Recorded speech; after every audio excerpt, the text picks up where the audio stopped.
Jgħan ngħidilhom li l-aġenda ma ħadmitx fuq li. Strict kienet, strict.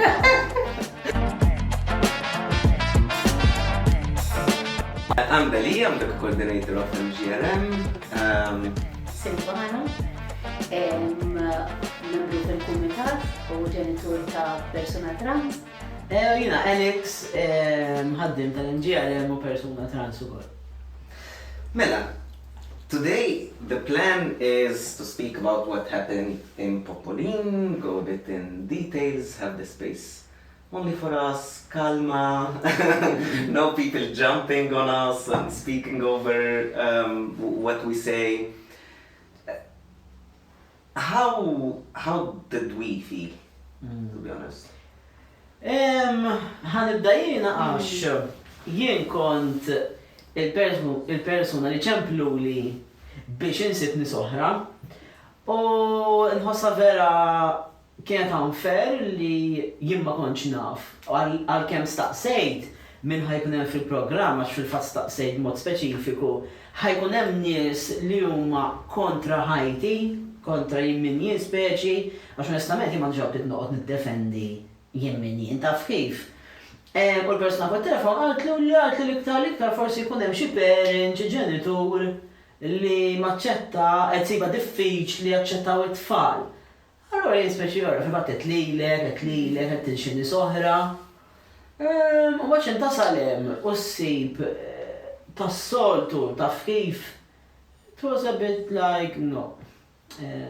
Ma tlaċ mill-programm mal-fatt li marġin ħalli l-għodu jitkellmu wkoll taf kif. So I think it was very unethical and unprofessional. Jina taf kif ħassejtni l-ewwel nett jisna ma kellniex l-ispazju biżżejjed biex niftħu iktar fuq l-argument li konna qed ngħaddu. U mhux aħna biss kien hemm parteċipanti oħra li laqas dew jagħmlu sinjal biex jipparteċipaw u lanqas kellhom iċ-ċans.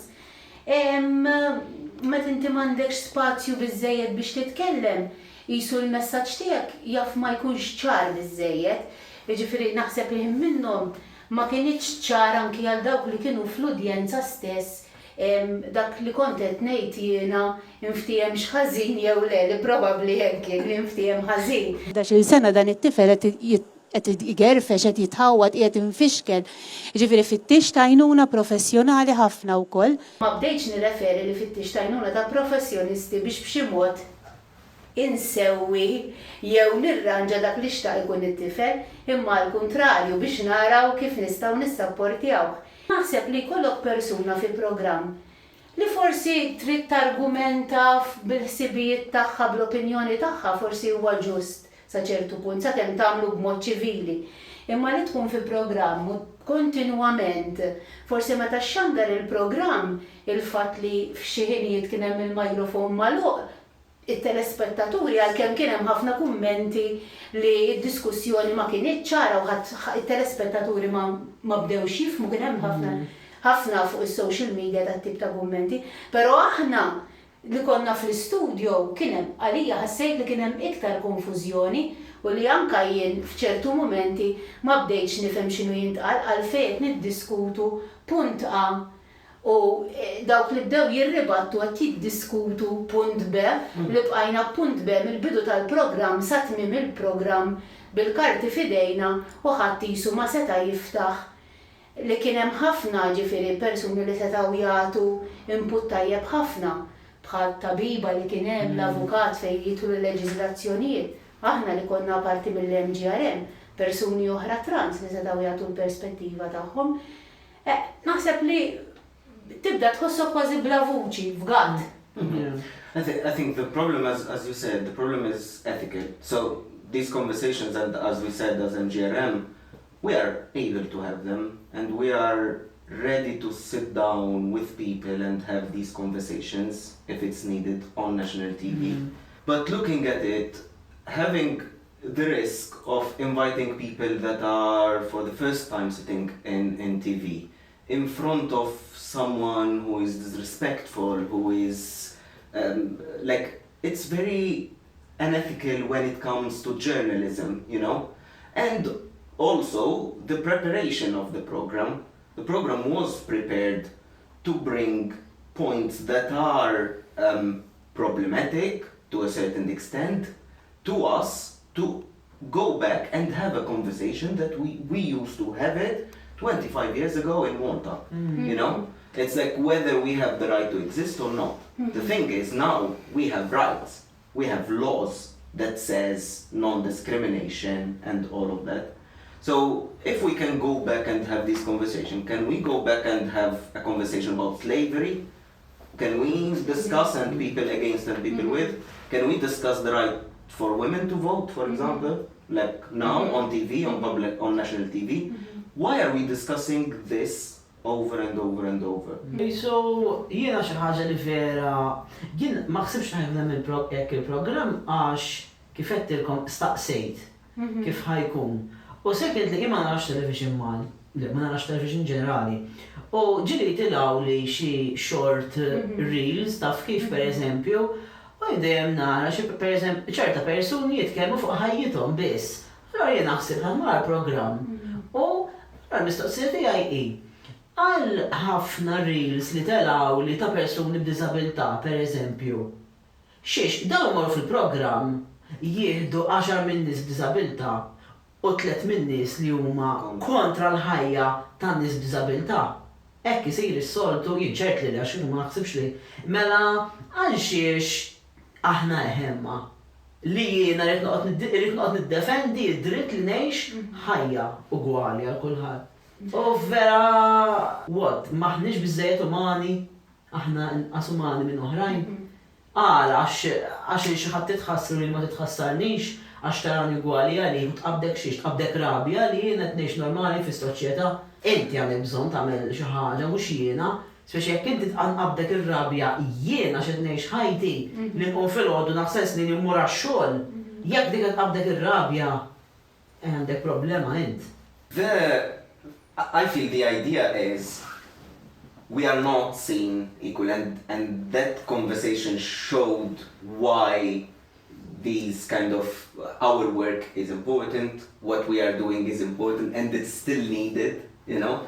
And I think they showed that Pride video and saying like why people going and celebrating and stuff like this. I think that visibility and pride as a protest and saying is important because these programs are still there, and these people who are against our life is still there. I think the conversation was like a short video of 10 seconds of go-go dances from a float, you know, that there is in that Europride. It was like 30,000 people, you know. They just focused on that, on people with speedos, and when you had the argument, you were like shut down. Koll attendejt ħafna festi għax it-tfal tiegħi 2 mużiċisti u 2 idoqqu u nofs tfajliet u ġuventur żgħar fuq l-ispalel b'nofs il-patatit barra u nofshom marwenin rajtu ukoll u ma rajthomx imwaqfa. Nassigurak li żbaljata. Wara kelli ċans li jiena avviċinajt il-preżentatur biex niddiskuti għalli kien kont żbaljata, għaliex ovvjament ma kontx. U semma insomma eżempju li kien hemm xi ħadd qed jisfem xi bratop u ridu jarrestaw għall-pulizija għax kienet indiċenti. Meta ovvjament il-klip li juri dawk iż-żeffina f'Europride jibqa' klip importanti ħafna fuq social media x'isom meta jippromuovu jew xi ħadd irid jgħid kontra jew poġġi Pride March f'del l-ikraħ dejjem jintwera dak il-klip. Naħseb jgħaddi kemm jgħaddu snin minn fuq dak il-klip se jibqa' jintwera dik il-parti. Kemm ikun hemm familji bit-tfal, jisu dak qatt ma jingħata importanza. U kemm ikun hemm żgħażagħ li forsi għalihom hija ġurnata importanti li jesprimu ruhom ukoll apparti li kif qed tgħid inti kif spjegajt tajjeb fil-programm il-Pride tibqa' protesta. Però dik kienet xi ħaġa oħra li tiġi mwaqfa mingħajr bum, żbaljata bum. Laqas meta fil-verità kulħadd jaf li kif iddiskutejt wara mal-preżentatur festi li jaqgħu terġgħu tgħid taħt kappa reliġjuża naraw ħafna nies libsin indeċenti imma meta jidhru daw it-tip ta' klips li huma relatati mal-komunità insibu ħafna attakki. dak li naraw f'attivitajiet soċjali terġgħu tgħid bħal festa li taħt il-kappa reliġjuża nerġa' nirrepeti, dak qisu ħadd ma jarah, dak okej li taqbes fil-marċ mhux qed ngħid ħażin tajjeb minħadd biex niġġudika, imma ejja niżnu iż-żewġ affarijiet bl-istess miżien, mhux wieħed ħażin għaru kaza, ma jistax u nibdew inħaltu tfal u nsemmu niproteġu tfal. Imma fil-festi jkun hemm ġenituri bit-tfal fuq l-ispalel u jkun hemm żgħażagħ fuq l-ispalel ukoll libsin forsi kif ħafna jiddiskrivu indiċenti għax mbagħad irridu naraw x'inhu indiċenti u x'mhux indiċenti. Inti, you gave the example of the beach, like everyone is with speedo, so like just move on, just because knowing that that person is gay, it doesn't make it a problem, and that come back to their mentality of anyone who is gay, whatever you wear, whether you are a drag queen as an art form, you know, or not, it doesn't make a difference because they don't have a problem, and they said it in the program, you know, they don't have a problem with panto because they know usually it's a straight person wearing a woman clothes, but when a man, a gay man, wearing women clothes as the drag queen that was with us, Triana, in the show, they have a problem with that. Just knowing the sexuality of the person, you know. I feel in Europe, right? I was following then. I watched the Pride March on TV. They didn't show one shot of MGRM's billboards because we were protesting. There were like clear messages to the government of what needs to be changed, what laws we need to be changed, and nothing was shown. We were cut, like as in the camera is showing something, when we pass in front of it, another camera will show the floats. It's like a celebration, a pure celebration, and our existence, not only families and stuff like this, our existence is not there as NGOs. Xi ħaġa li ma prezzajtx assolutament xejn kienet il-fatt illi qisu nies LGBT kontra nies straights. U għala tista' tgħidli għala għal-likes, għal-kummenti fuq Facebook. Iġveri, mor l-ura għal xiex jien staqsejt meta ċemplu biex ikun fil-programm, għax imma rex nkun isnit circus, taf kif. Ħanużak lilek speċifikament. Ħateġi fuq il-programm, tagħmel sa dejjem ma nħallsekx. Biex jiena taf kif nagħmel programm naqlab alla likes minn fuqek u nużak isna din is-circus. Din hija kwistjoni problematika. Problematika. Xi tipo u għala għanxi xużajt ħajti biex jitfa l-ilna kontra nis straight. Jien ma ħadd id-drittijiet ta' ħadd. Id-drittijiet kienu għaw. Jien kontaw u bid-drittijiet il-ġodda jien ġejtaw. Ġejna ugwali. Ma jfissirx li għax jien ġejtaw mela daw ħattilhom u naqsu, le, ġast edinaw. Mhux jien biss personali, ovvjament, hemm eluf ta' persuni LGBT hemm barra. So li tużana hekk biex tagħmel programm. U mux ġast għamilt il-program, xġara wara l-program. Issa ħalli għenkod per esempio l-Lidl nar il-ħad, kien hemm dil-mara hekk tkamen Maltija biċ-ċoker tad-deb xara mqaxxar. Għandli isma' jħseb il-ħadej li ġib li naqra konserva. Għax kienet bil-qeda fuq il-limonata. Għandli prosit, għandli dak minnu. Għandli nitħarra fuq television kelli dak. U jien navanke xi messaġġi li ċefejt minn teacher, għandli vera prosit. To be honest, like I received messages from the community at work. I went and they're like prosit, like people around us. We don't see what people are commenting and stuff like this. That's like a very kind of niche group that comments. I don't comment, for example, on Facebook at anything. So people who really support and really got the support from the program, they are there, you know. I think the same as well with you. Like Pero kien hemm li notajtin ukoll kien hemm persuni li ħassew mweġġajn li huma parti mill-komunità b'dak li ntqal. Jiena kien hemm mara trans kitbit li kważi, anzi, onestament li qalt li m'għandniex immorru fuq programmi bħal dawn li jiena ma naqbilx 100% x'hekk il-programm ħajsir xorta. U flok forsi kien hemm aħna bl-informazzjoni ġusta jkun hemm persuni oħra li forsi hemm barra ma jwaslux l-informazzjoni tajba. Mimma għalt li kif semmej tajjeb inti għalt li ma naħsibx li għandna noqogħdu niġġustifikaw l-eżistenza tagħna. Ġifieri di ħasset l-istess eżatt kif qed tgħid inti. Jiena nemmen li kieku ma morniex aħna ma marx ħadd ieħor, whatever, il-programm kien isir xorta, persuni kienu jiġu mistiedna forsi laqwa li il-programm jittella xorta, u jiena isa il-biża tiegħi, il-biża sa ċertu punt, tkun li jmorru nies li forsi hemm barra fajnejn it-telespettaturi qed jirrappreżentaw parti mill-komunità, imma ma tkunx forsi rappreżentanza daqshekk tajba. Qed tifhem ġifieri naħseb li fl-aħħar mill-aħħar għamilna tajjeb li konna. Tajjeb li jiena nħobb il-kulħadd, nirrispetta l-opinjoni ta' kulħadd bla dubju ta' xejn. Jiena l-unika ħaġa li kont tkellem dwarha li qbilt ma' drittijiet ċivili by all means, nemmen li kulħadd għandu jgħix fil-libertà basta ma jdejjax il-ħadd ieħor u naqbel u nħobb kull orjentazzjoni sessuali. Ġifieri across the board. Jien l-unika ħaġa li dejqitni fej indefsu fl-edukazzjoni ta' tfal.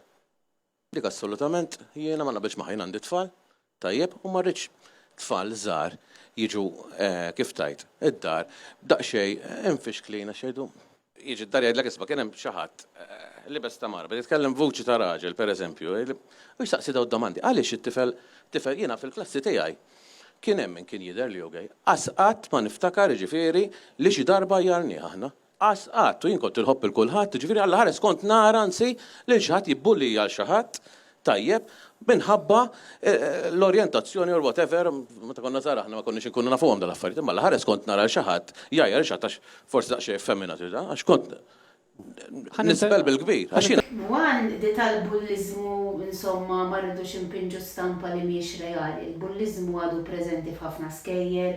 Ovvjament, tfal li jagħmlu parti minn gruppi ta' minoranza jew ħabba l-kulur tal-ġilda dejjem jibqgħu ishom target ta' bullizmu. Ovvjament jiddependi ħafna wkoll mill-karattru tal-individwu, imma sfortunatament insibu li tant jibdew iħossuhom esklużi mill-kumplament id-differenti mill-oħrajn, mill-maġġoranza, li kultant jisu l-karattru tagħhom ma jkunx daqshekk b'saħħtu.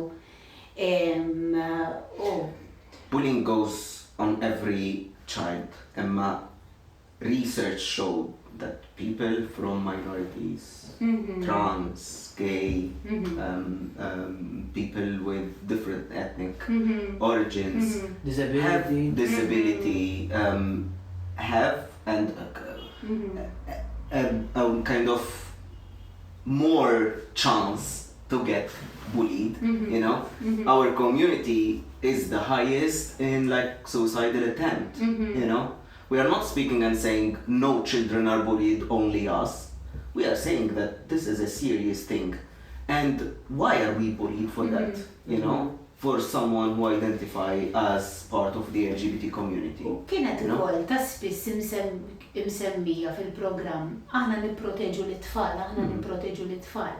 Imma għax aħna x'nagħmlu. Għaliex qed tinsisti u tgħid il-frażi aħna nipproteġu l-tfal. Mela t-tfal li huma LGBT mhux ħadd tipproteġihom inti għax inti trid taqtabla ħabel kontra din il-komunità, imma allura l-sezzjoni ta' tfal trid qed talludi li trid tipprova tipproteġi u ma nafx minn xejn trid tipprova tipproteġi. Illum hawn ħafna kodba adattati għal kull età, anki m'hemmx għalfejn tispjega b'ħafna dettalji, inti dejjem l-informazzjoni settija skont l-età, age appropriate. Ġifieri m'hemmx għalfejn dan jekk ħadd tispjega fuq xi tifel pereżempju li qed jagħmel tranzizzjoni, dan m'hemmx għalfejn tispjega f'dettalji mediċi u dejjem. U tfal jaddattaw ħafna, ġifieri lix jinħolqu aħna l-kbar fil-verità. Jiena li xtaqt imma ma kellix il-ħin hemmhekk li ngħidha li għalkemm it-tifel tiegħi la kellu fl-iskola kodba li juri familji differenti. La kellu kodba li juri tfal trans. La kienet xi ħaġa li forsi konna niddiskutu d-dar, eċċetera. Xorta għadda minn dak il-proċess għax kien propju dak li ħass minn ta' età vera żgħira. Jiġifieri il-kodba ħafna ġenituri u forsi anke ħafna edukaturi ta' jibżaw li jekk jesponu l-tfal fl-iskejjel għal dawn id-diversitajiet b'xi mod ħajinfluwenzaw. Jien darba tqajt ma' edukatur li qal li le jien kieku ma rridhomx dawk il-kodba fil-klassi għax qedlu ġifieri inti kieku t-tifel tiegħek jiġi ktib bħal dan għax aħna konna qed naraw dawn il-kodba u qed niddiskutu fuq dawn il-kodba. Kieku inti jiġi jkollok it-tifel u taħseb li it-tifel tiegħek ħajara dan il-ktieb fil-klassi, taħseb li b'xi mod ħajinfluwenzah tant dal-ktieb li ħajjiġi jgħidlek isma' pajin gay jew isma' papajin ħabba l-ktieb? No, we are still thinking that being gay is wrong, and that's why they think that you can influence a child. You know, we all grew up in heteronormative societies, in books with two genders getting married, the kind of nuclear family and stuff like this. Still, it didn't influence us, you know. I think there is that conversation as well about transitioning and stuff like this, and Stefan spoke really good about these books, you know. It's like, if you put two people from the same sex in a couple, okay, you speak about like their bedroom and stuff like this, but if you put a couple of like a straight couple, it's okay. Nispera li għad naslu f'punt li ma rridux taf kif imbagħtu daqshekk u niġġustifika ruħi biex in-nies fl-aħħar jaċċettawni, fis-sens nafu f'kull pajjiż fid-dinja, f'kull żmien fid-dinja kien hemm nies trans. Issa għandek soċjetajiet li anke llum illi għalihom parti mis-soċjetà tagħhom li jekk it-tfal juruk li huma inklinati iktar l-affarijiet iktar femminili, is-soċjetà mela ħadd imbuttom biex ma jagħmlu fl-affarijiet femminili. U jekk hemm bniet illi jidhru li għandhom interess iktar fl-affarijiet maskili, is-soċjetà timbuttom biex tagħmel affarijiet maskili. Hemm din il-gżira ninsa x'isimha gżira fil-Paċifiku mnalija jgħidulhom il-fafafini pereżempju. Daqskemm għalina il-festa hija parti normali fil-kultura tagħna, daw għalihom nies għalina trans għalihom jgħidulhom fafafini parti integrali u normalissima fis-soċjetà. U da ma jqogħdux imorru u jaraw kif ħajjgħidu l-ġenituri u ħafna nkwiet u jekk mhux ħataċċettani għax hija parti naturali fis-soċjetà. Ixfiq nispera li s-soċjetà tagħna wkoll timxi l qudiem u meta naraw it-tfal mhux ħadd imbuttom hekk it-tfal din juruk u għalihom xi ħaġa normali, dik mhux ħadd impattom ħażin f'ħajjithom, mhux ħajkollhom bullying għax l-oħrajn ikunu ġar raw nies oħra li huma bħal dawk it-tfal li dik it-tifla jew tifel jew whoever they are mhux ħammorru ħażin fl-iskola, mhux ħoqgħdu jinkwetaw, imma l-ġenituri ħajkaċċuni mid-dar, għandhomx dawra fil-ħajja tkompli. I think on what you're saying, like when we are growing up as people from the community, it didn't affect us that we are gay, trans, anything from the LGBTIQ gender or sexual orientation.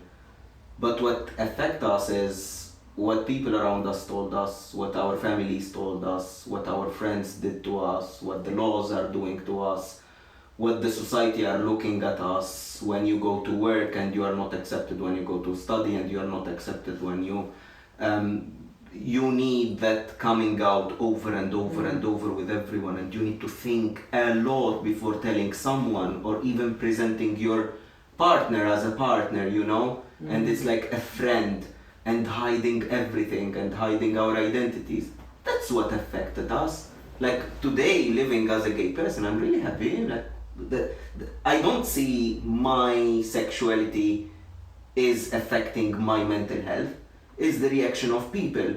If when you go and read these comments is when you are entering a place and you are not accepted in that place just because of your sexual orientation. That's what that affects us in reality. U mhux inti fis-sensina ħaddieħor qed iġielek tħossok ħażin.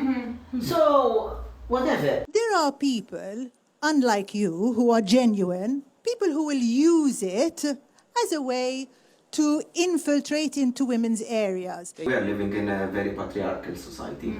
The whole conversation and all the conversation, whether here in Malta or outside, when we speak about trans identity, we speak about trans women. So they are speaking about a male at birth. So the problem is that transition, you know, and the problem is coming from a patriarchal society that cannot accept that. And there was that famous kind of reel where this far-right politician speaks about like transitioning and women and toilet. And she said, so trans men can enter women's toilet. So you want trans women to be in men's toilet and trans men to enter women's toilet. And he was like, trans men? Like, he didn't even have the idea of a trans man. And they were like, she was explaining this woman and she was like, you will not recognize a trans man, so if they enter, other men can enter as well.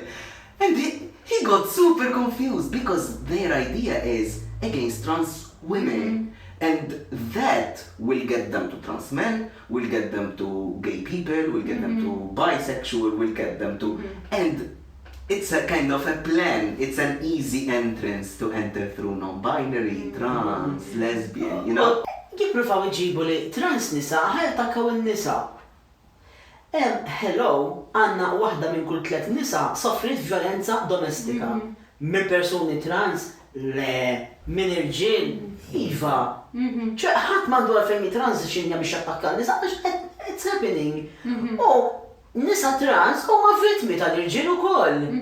Taf kif? U l-irġiel huma vittmi tal-irġiel ukoll. Għax hemm ħafna violenza fl-irġiel li jattakkaw irġiel bħalhom, jattakkaw nisa trans, jattakkaw in-nisa.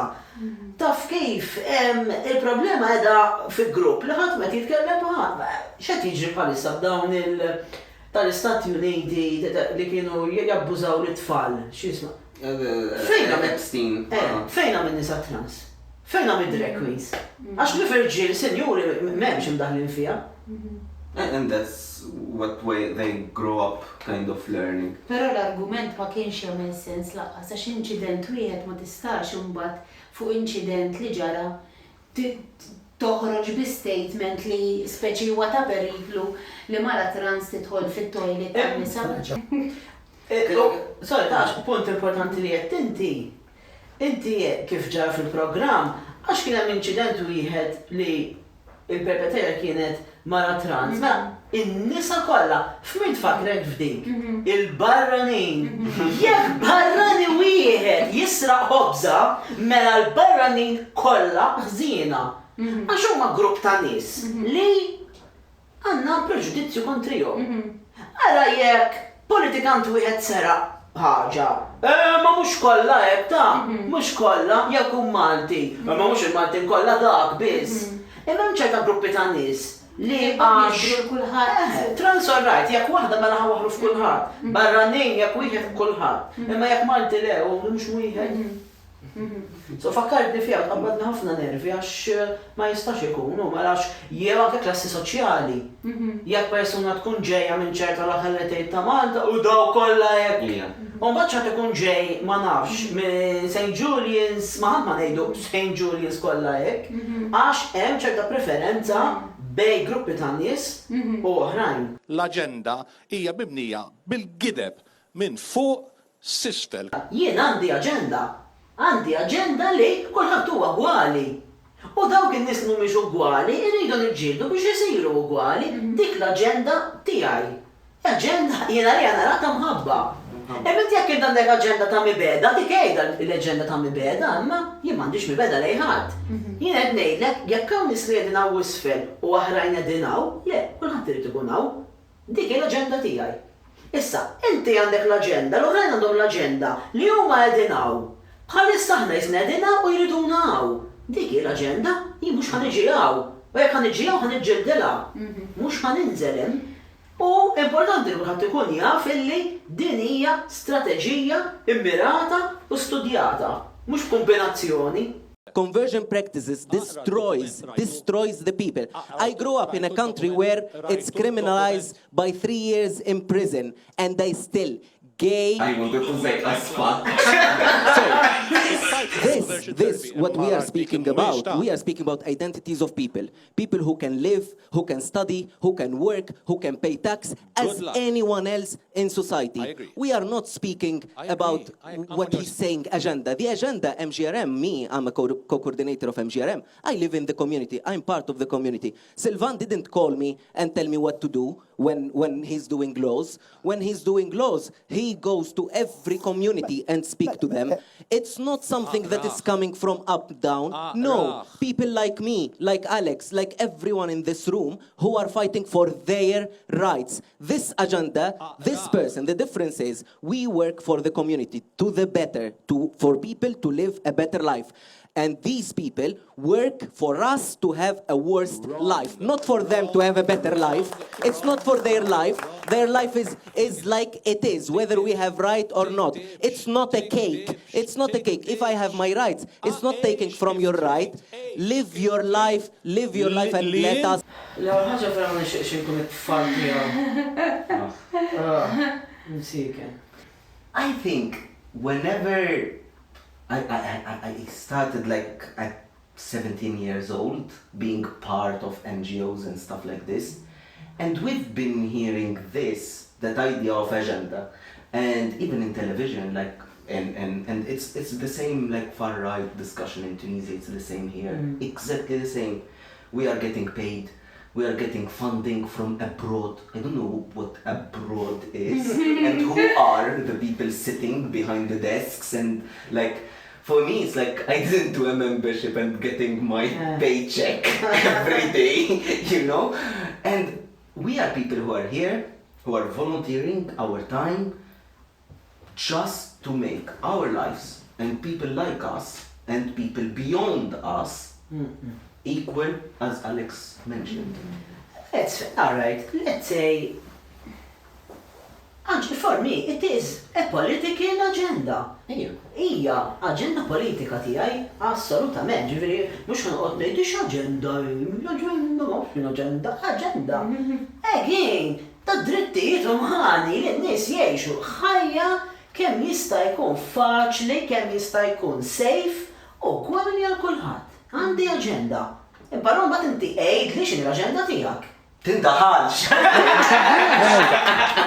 I wanted to say it. I was waiting for a moment to say it. X'inhi l-aġenda tiegħek? Il-mindfulness ħarabni X'inhi l-aġenda tiegħek? X'inhi l-aġenda tiegħek, Silvana? Jiena l-istess ta' naqbel mi, mhux fit-tindaħal. Imma ma nafx, jiena kien għalija kien hemm insistenza rid bil-forsi jibqa' jeħen dik il-persuna rid bil-forsi tibqa' semmi dawk il-karti biex forsi hemm barra minni jarana bil-karti ma nafx jista' jaħseb. Però kif qal tajjeb Elik Sudi fl-aħħar mill-aħħar ħadd mu qed jieħu xejn minn taħadd li inti takwista l-istess drittijiet u li tgħix ħajja bħal ħadd ieħor ma jfissirx li qed naqqas minn taħadd. Ukoll rajt anke xi kumment li kien jgħid xi ħaġa simili li issa għandhom wisq drittijiet. Għandhom huma, aħna huma.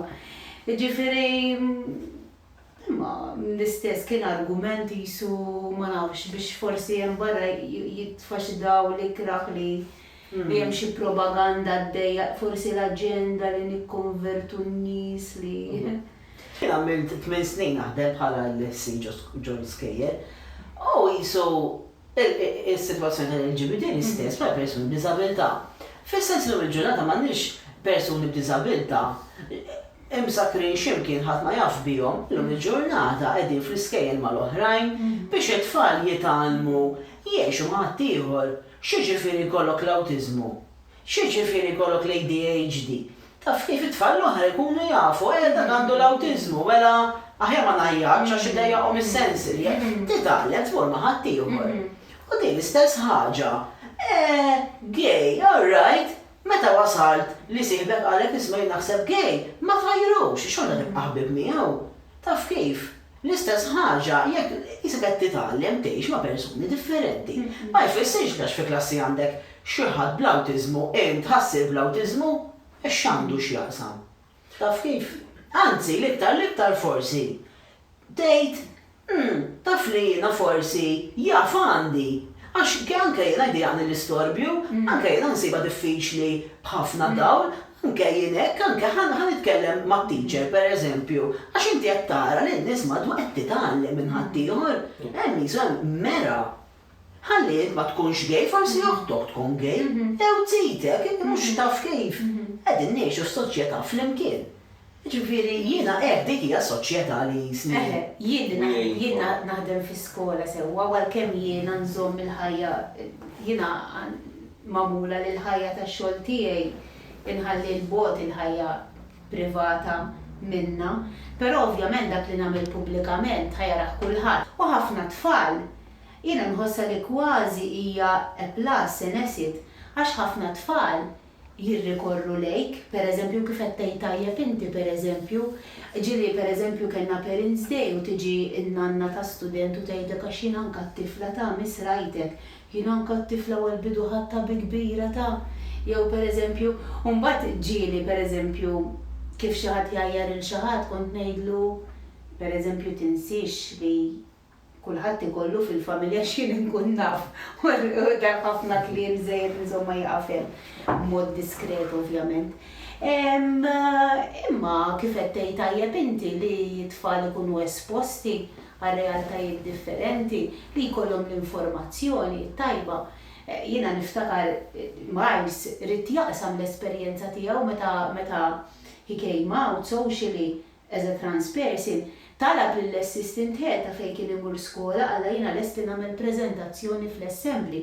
Imma għalkemm kienu ħafna on board l-istaff u aħna kellna anke professjonisti magħna li ġew meta ltqajna mal-assistant head ta' dik l-iskola, imma kien hemm biża' mill-assistant head, jiġifieri li din preżentazzjoni ma saritx u mbagħad xi sena ilu ntalab imur l-iskola jaqsam ir-rakkont u lili għalli Miles ma dan suppost għamiltu jien xi 4 snin ilu. Issa talbuni nagħmlu ma jien dan li sejjer nagħmel xtaqt nagħmlu 4 snin ilu. Hemm għax il-biża' għandna ħafna qisna għadna kważi imsakrin f'ċella ta' ħafna biżgħat jekk anke min imexxi fil-każ issa nitkellmu fuq skejjel, imma forsi jkun hemm entitajiet oħra jien naf. Imma għandna ħafna għad biżgħat x'se jiġri jekk nagħmlu hekk, isa xi ħaġa li ħatibqa' kważi tabu. As you said, we are speaking about human rights and stuff like this, but it opens beyond LGBTIQ. We are speaking about poverty, we are speaking about environment, we are speaking about the minimum wage that we don't have, it's like the worst in Europe. We are speaking about this over-construction, and we are speaking about when we speak about Comino, when we NGRM and us as a community, we live in the society. We work, we wake up, we get depressed, we get happy, we go to the beach, we travel. So it's not that we wake up and we say, I'm gay, what I will be doing. No. As a human being, what I will be doing. Yes.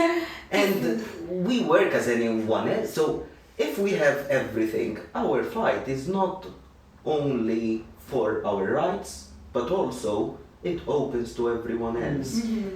Pero naħseb immur pass lura, we work as everyone else. Li għansi daqsek faċli, għax per eżempju persuni trans, jisibu diffiċli biex jisibu xogħol, ġifieri mhux għax aħna ma rridux li jkollna ħajja normali, again, is-soċjetà hemm barra tagħmilha ħafna diffiċli biex tgħix ħajja normali, ġifieri anke li naħdmu nħallsu t-taxxi bħal kulħadd. Hemm ċerta ammont ta' nies laqas jistgħu jaħdmu u jħallsu t-taxxa bħal kulħadd jew inkella jaħdmu, imma suppost għandhom xogħlaw. Imma din f'xogħlaw għax minħabba l-fatt li jidhru li huma trans, pereżempju, il-promotion ma toħodux inti ħadha ħaddieħor. Jekk għax il-barrani, il-promotion ma toħodux inti ħodha ħaddieħor.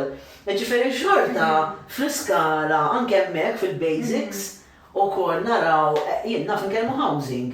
Kemm ikollna nies jgħidu nisma' jiena persuna whatever gay, nixtieq nikri, imma mhux ħanbagħdu nikri hekk għax hekk il-persuna l-oħra ma tkunx LGBT friendly. Ġifieri dawn nies li mhumiex LGBT mhux qed iġihom f'moħħhom, imma aħna kull pass li nagħmlu hemm ħsieb wara, ħsieb ta' safety, ħsieb ta' jekkux ħatmur paċe mal-partner tiegħek u ħataqla xi daqqa ta' kont il-bouncer.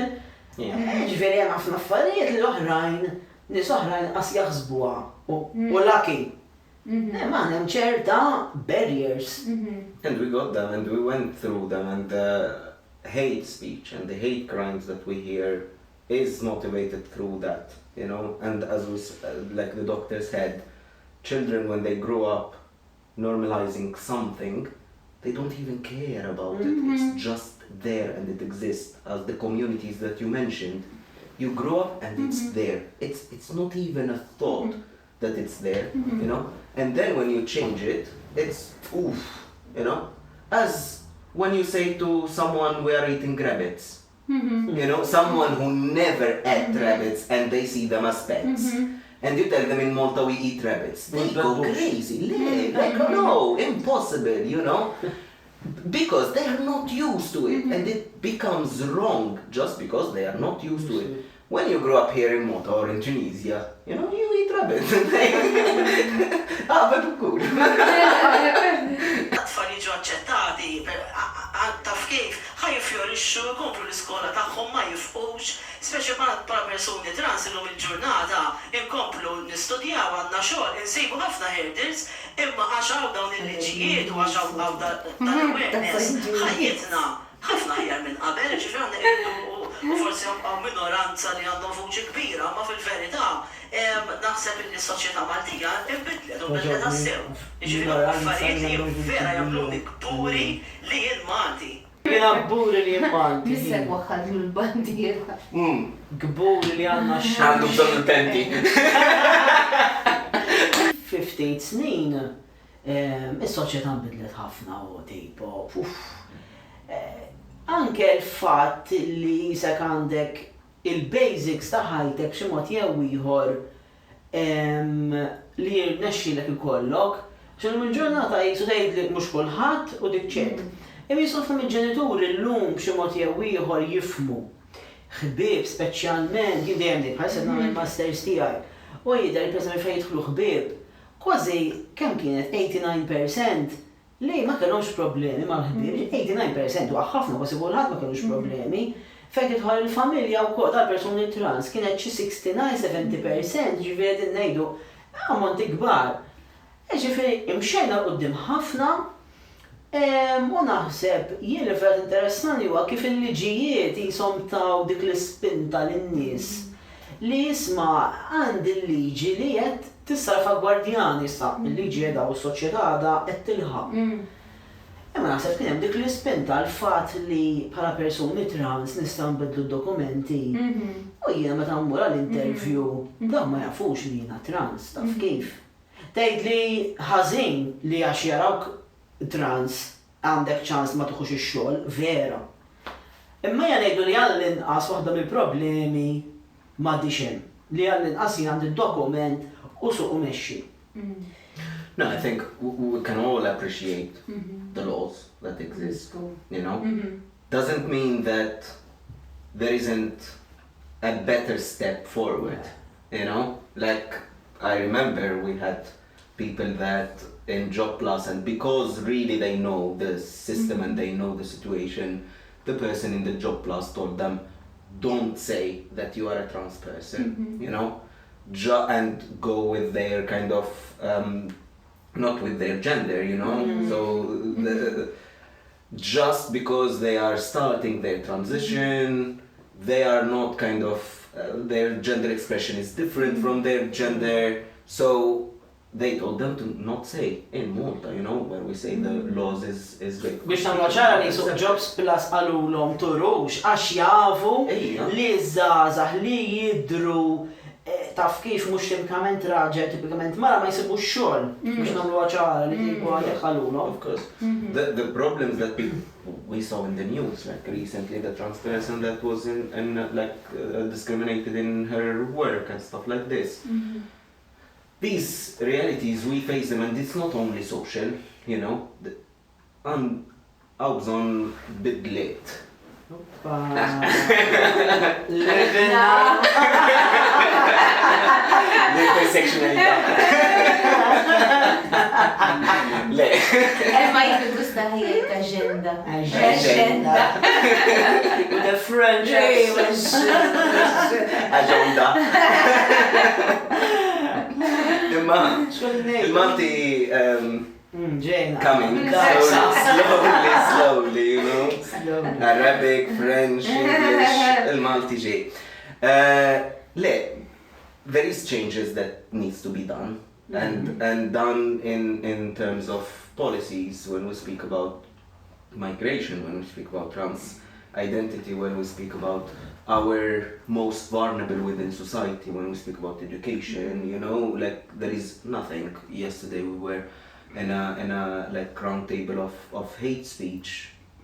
The reporting is zero. People are not reporting hate speech anymore. It's not because it's not happening.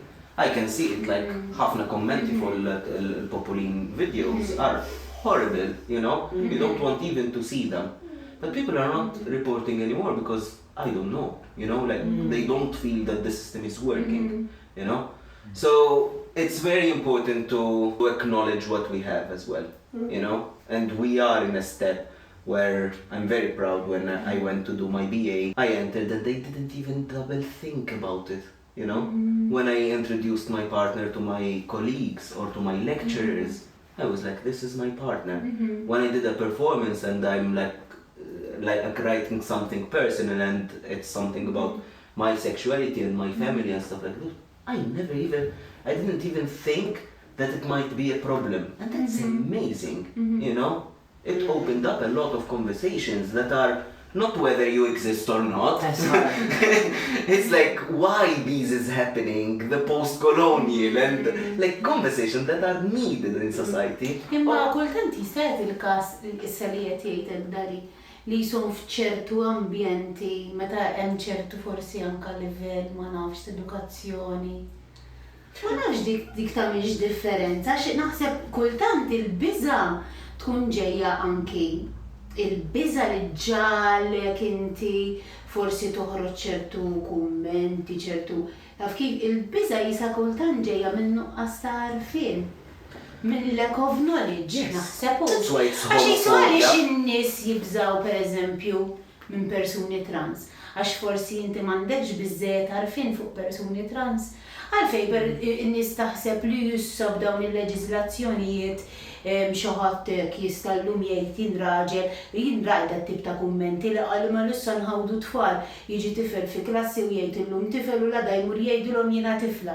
Imma dan mhux ġej minn nuqqas ta' għarfien, għax kieku xi ħadd jien diġi li qed ta' qabel, kieku xi ħadd eżattament ikun b'xi mod jaf il-proċeduri, il-proċess kollu, id-batijiet ukoll biex tanka tagħmel tranzizzjoni anke fejn tidħol tranzizzjoni mill. Naħseb ma nafx kieku bniedem jaħsebha darbtejn tlieta qabel jgħaddi dat-tip ta' kummenti. Jiġifieri forsi fl-ambjent li qed issemmi inti kien hemm ħafna iktar għarfien jista' jkun. To be honest, I was studying art, you know, I was studying performing art, and if they remove the gays from the performing art Ma jkunx sector, aktar arti. you know, it's like few are left, let's like not to generalize.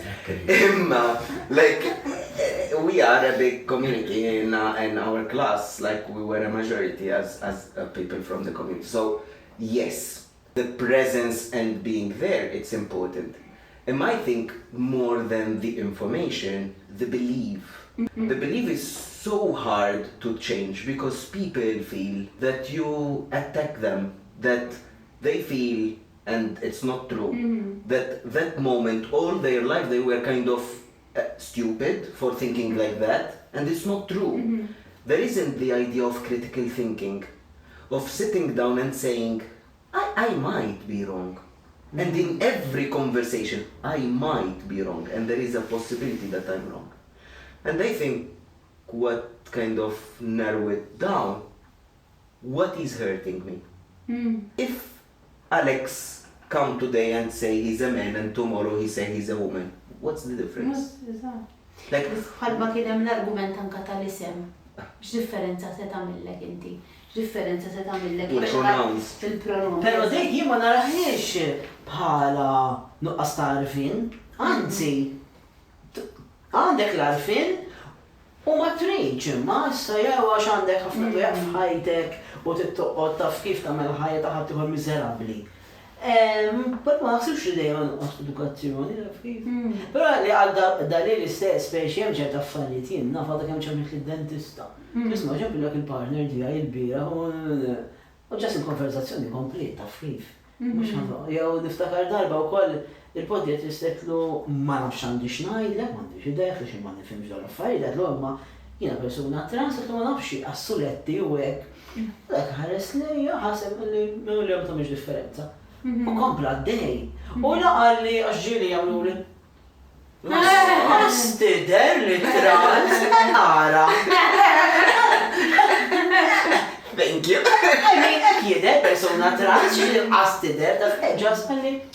La ma tamiex differenza. Però għaddej ġifiri, li kien jkun nis kollha huma hekk li ma għalija ma tagħmilhomx differenza għax partner għandi u hekk kienx trans. Kif għasid innaw bil-qiegħda ta' fil-4 filgħaxija 7:30 ta' filgħaxija id-dar nieħol pizza. Naħseb sabiħ li u sabiħ għal-fatt illi meta tkun pereżempju jekk inti persuna straight għastadilek minn moħħok li ħadej tisma l-arustija jew l-arusa u xi ħadd ħajinħasar. U dik ħassejta meta mort ngħix għamil ċif kważi samma sektar minn sena in-Niġer pereżempju li jien ma stajt ngħid lil ħadd li jiena trans u dejjem nibża Alla ħares ikolli accident. Ikolli mur pereżempju l-isptar nkun unconscious. Biża kbira. U ma tgħid illa Malta. Wow! U mindu morten jien vera sirt inħobb il-Malta jgħid il-verità. Qabel kont ngħidu Maltek. U ma ġejt lura u wow. We have a lot. Għandna ħafna pajjiż li tħossok safe. Forsi ħadd ieħor basic. Forsi għu for granted minti li għax esperjenza opposta anke inti, ġifieri. Tagħmel differenza vera kbira x'tipu bil-biża li jkolli accident, għax hemm ħafna accident. But you know, you cannot even see a future to yourself. Like, I will work, I will stay alone, I will grow up alone, I will die alone. And that's the constant thought that I personally grew up thinking, you know? I will never have a sort of family, you know? I will never manage to be with a group of friends that are from all kind of paths of life and they can come out to them, you know? That constant thing of like, is my relationship to my family fake by not telling them, you know? Is it important to tell them? Is it not important? Am I living a double life? You know, that constant thoughts. If I say now, am I financially independent to say it in case they throw me out and I don't have nothing? You know, in school, should I hide everything? It's a constant thought that you need to always cover and it takes a lot of energy. It drains the person, and I feel that living here I managed to finish studying, to start work, to focus on me, to focus on what I want in life, and I see a future. I'm happy with my friends, with the people around me, in my work and stuff like this. So when I look to Malta and where I'm living and you all around me and stuff like this, I'm not seeing what I'm seeing on Facebook. It's not real, you know? You find the same person commenting on all the videos, you know? But also you find the love reaction is the most up. And you say, it's not real. People who really love and really share that love will not go and comment or things like this, because for them it's like, we are there and we exist in real life, you know, all of us. But this social media and this hate that goes out and people who comes on TV and share this hate, it's not true. it's important to say that we have services Yes. that support, that help, that myself, now being like the co-coordinator of MGRM, I started in RSS, you know. I went to the Rainbow Support Service, I found a social worker that supported me, that knew what I wanted, and I voiced it, and we went in that path, and I'm here today because of that, you know. That the support doesn't stop there, the LGBT Hub, the other services that exist on the island with LGBT Gozo and Gozo, things like this. People who want to socialize. We have spaces within MGRM, you know, for everyone to find something, you know, whether they are migrants, they are living, I don't know, different social class. Everyone can find something, different age, different, you know, like, tell me, different sexuality, different gender identity, different, just everything can find, everyone can find a space where they can belong, where they can speak, where they can connect, I think. As that program was problematic, and we can see like parts of ethic that we spoke about a lot, I think it's important as well to say that this conversation started from that, you know? Like a lot went into hate and stuff like this. We came here, we spoke, we had fun, we laughed, you know? So, thank you, but no thank you, you know? Al Popolin for this kind of space that is problematic again, that gave us a place where to speak, where also a lot of people connected, you know? A lot of people from the community are reaching out to each other and are speaking to each other. And that's an important thing that they did, you know? The hate, we will keep fighting it. We are here today and tomorrow, you know? We got kind of, and it's sad to say we got used to having people like Evan in our lives. Yes, but then look at us. Look at Baha. Thank you. That was, I don't know what we will call it. Thank you, camera person. Yes, thanks to Robert Attard, our cameraman. Cut. Behind.